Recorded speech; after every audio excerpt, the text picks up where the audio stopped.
pile-ups, pin jams, and hanging bananas? Oh my! These are some of the many obstacles that Bulldog Bowl faces on a daily basis. When the lanes break down, Bulldog Bowl manager Jason Teehee is the first on the scene. I am the guy, yes.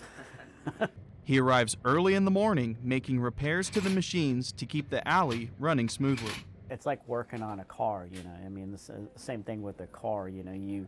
If you don't oil change it or service the engine on a regular basis, the car's not going to last long. But if you do, the machine will last a long time. When it is midday and the lanes are busy, it is Miguel Acosta's job to answer the call. One of the most common problems we have are pileups, and that's caused when a machine isn't able to deliver the pins to where they need to be.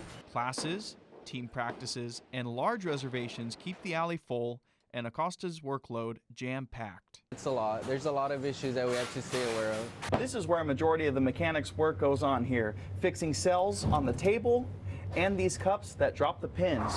As you can tell, it's quite cramped in here, and when the lanes are busy, it becomes a loud echo chamber.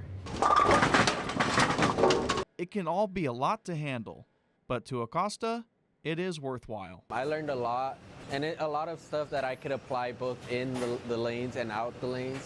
And Teehee appreciates the help. When I'm not here, I'm very comfortable that the machines he'll get all the machines up and running. At Bulldog Bowl, Jarrett Smith, Fresno State Focus.